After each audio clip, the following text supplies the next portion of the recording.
Shalom, selamat malam saudara-saudaraku yang saya kasih dalam Tuhan Yesus. Kembali berjumpa dengan saya Pendeta Ribrata Salata lewat sapaan firman Tuhan pada malam hari ini melalui channel Berita Injil edisi hari Kamis tanggal 4 Agustus tahun 2022.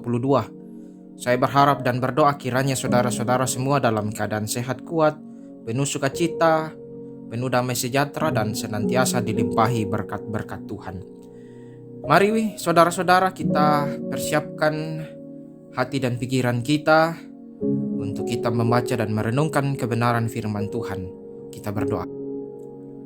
Terpujilah Engkau ya Tuhan Allah kami, untuk kasih setiamu yang luar biasa kami rasakan dan alami dalam hidup kami.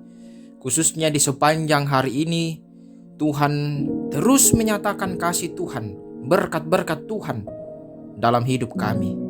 Malam hari ini kami akan membaca dan merenungkan firman Tuhan. Kami sungguh percaya bahwa sebagai manusia kami begitu lemah dan terbatas untuk mencari tahu, untuk mengerti kebenaran firman Tuhan. Oleh karena itu kami mohon kuasa Roh Kudus menolong kami, memampukan kami agar dalam pembacaan dan perenungan firman Tuhan kami betul-betul diberikan pengertian dan hikmat dari Tuhan sendiri, mengerti kebenaran firman Tuhan dan maksud Tuhan yang Tuhan ingin nyatakan kepada kami pada malam hari ini. Ampuni salah dan dosa kami ya Tuhan. Terima kami yang datang berdoa di dalam nama Tuhan kami Yesus Kristus kami berdoa. Amin.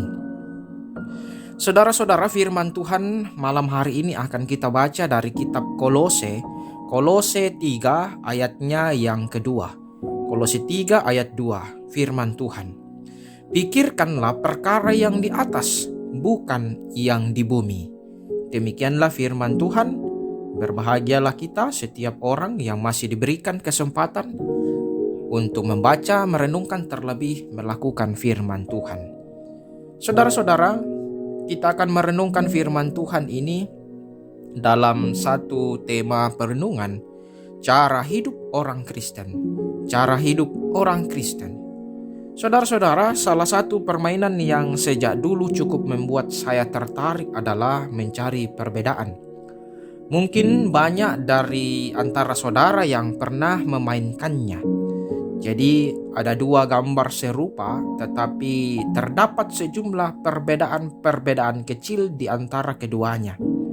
Dengan teliti saya harus mencari perbedaannya. Kadang mudah tetapi kadang sulit juga kalau gambarnya itu kompleks. Nah, pertanyaannya bagaimana jika permainan mencari perbedaan ini diterapkan dalam kehidupan kita? Apakah mudah mencari perbedaan antara orang percaya dan orang tidak percaya? Tentu mudah kalau secara lahiriah. Lihat saja KTP-nya, atribut di rumahnya, media sosialnya, namanya, atau dengarkan saja lagu rohani yang jadi favoritnya, dan banyak lagi. Namun, apakah cara pandang hidup kita berbeda dengan orang yang tidak percaya? Ini menjadi pertanyaan. Saudara-saudara, Rasul Paulus berkata, karena itu kalau kamu dibangkitkan bersama dengan Kristus. Jadi ini yang menjadi alasan utama mengapa hidup orang percaya harus berbeda dari dunia ini, karena kita adalah orang-orang yang sudah ditebus dan diselamatkan oleh Kristus. Ciri pertama orang-orang Kristen adalah sungguh percaya bahwa Tuhan Yesus satu-satunya jalan keselamatan. Tidak ada jalan yang lain. Tidak perlu ditambah apa-apa lagi. Kemudian perkataan Paulus selanjutnya, carilah perkara yang di atas. Jadi orang percaya harus punya cara hidup yang berbeda. Ia tidak bisa hidup dengan cara setengah-setengah. Setengah ikut dunia, setengah lagi ikut Tuhan. Tidak bisa. Maka dari itu hendaklah dalam setiap langkah hidup orang percaya betul sungguh-sungguh mengikut Tuhan. Ayat 2, pikirkanlah perkara yang di atas. Nah, di dalam terjemahan Alkitab yang lain disampaikan bahwa kita bukan memikirkan kadang-kadang saja, tapi seluruh pikiran harus satu frekuensi dengan apa yang Tuhan inginkan. Pikiran kita bukan disetel sesuai frekuensi dunia, tetapi disetel sesuai frekuensinya Tuhan. Pikiran yang satu frekuensi dengan Tuhan menentukan bagaimana cara pandang kita akan segala sesuatu. Bagaimana ketika melihat pekerjaan dan kekayaan, mencari pasangan hidup, melihat pernikahan, mendidik anak-anak, menghadapi masalah dan sebagainya. Jadi pikiran Kristen itu bukan pikiran yang jauh di atas sana, tetapi menundukkan pikiran pada kehendak Kristus untuk menjalani semua aspek kehidupan kita. Nah, saudara-saudara, melalui perenungan firman Tuhan pada malam hari ini, kita mau diajar dan diingatkan bahwa cara hidup orang Kristen adalah percaya kepada Tuhan Yesus yang hidup, lalu berpikir dan bertindak sesuai dengan kehendak-Nya. Kiranya Roh Kudus senantiasa menolong kita, memampukan kita, dan juga mengingatkan kita untuk terus menjaga komitmen kita, terus percaya kepada Kristus, berpikir dan bertindak sesuai dengan kehendak Kristus. Mari kita berdoa. Kami bersyukur kepadamu Tuhan, untuk segala apa yang telah Tuhan nyatakan dalam kehidupan kami. Kami sungguh bersyukur bahwa Kristus telah menebus kami, menyelamatkan kami dari kutuk dosa.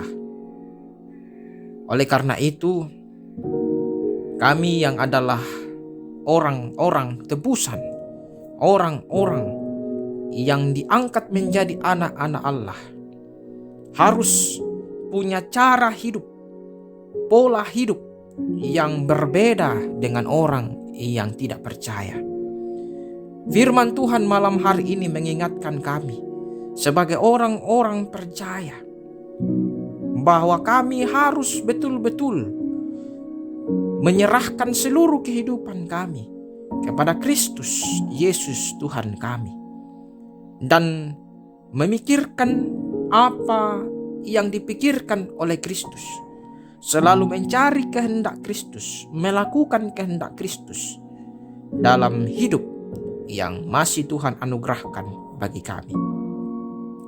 Mampukan kami ya Roh Kudus, kiranya kami terus dimampukan, dikuatkan untuk boleh berjalan bersama dengan Tuhan, mengikut Tuhan, dan melakukan kehendak Tuhan dalam hidup kami. Kami berdoa untuk saudara-saudara kami yang sakit. Tuhan kiranya berkenan menyembuhkan mereka melalui setiap upaya-upaya pengobatan yang mereka dapatkan dan terima. Kiranya Tuhan berkati, Tuhan pakai menjadi sarana kesembuhan bagi saudara-saudara kami yang sakit. Keluarga kami dimanapun mereka berada, Tuhan juga memberkati mereka. Tuhan memelihara kehidupan mereka. Tuhan mencukupkan segala kebutuhan mereka melalui setiap usaha pekerjaan yang mereka kerjakan. Kiranya itu boleh berhasil oleh karena perkenanan tangan Tuhan, dipakai demi kelangsungan kehidupan keluarga kami. Kami juga mendoakan pemerintah kami. Tuhan kiranya terus memberkati, menyatakan hikmat, menyatakan akal budi dalam mereka mengangkat tugas dan tanggung jawab pemerintahan dengan sepenuh hati mereka, penuh tanggung jawab, penuh kesetiaan. Dan kami pun boleh merasakan rasa aman, tentram oleh karena kasih Tuhan, pemeliharaan Tuhan yang terus Tuhan nyatakan dalam kehidupan bangsa dan negara kami melalui pemerintah kami. Malam hari ini kami akan beristirahat ya Tuhan. Kami terus memohon penyertaan pemeliharaan Tuhan kepada kami malam hari ini, sehingga kami boleh menjalani melalui malam ini dengan penuh damai sejahtera oleh karena penyertaan Tuhan. Dan besok pagi, atas perkenanan Tuhan pula kami boleh dibangunkan, diberikan tubuh yang sehat untuk kembali melanjutkan aktivitas kami, menjalani hari-hari hidup kami yang masih Tuhan anugerahkan bagi kami semua. Ampuni salah dan dosa kami Tuhan. Terima kami yang datang berdoa dalam nama Tuhan Yesus, yang juga telah mengajar kami berdoa Bapa kami. Bapa kami yang di sorga, dikuduskanlah namamu, datanglah kerajaanmu, jadilah kehendakmu di bumi seperti di sorga. Berikan kami pada hari ini makanan kami yang secukupnya, dan ampunilah kami akan kesalahan kami, seperti kami juga mengampuni orang bersalah kepada kami. Dan jangan membawa kami ke dalam pencobaan, tapi lepaskan kami daripada yang jahat. Karena Engkau yang punya kerajaan dan kuasa dan kemuliaan sampai selama-lamanya. Amin. Selamat beristirahat saudara-saudaraku. Tuhan Yesus memberkati dan selamat malam.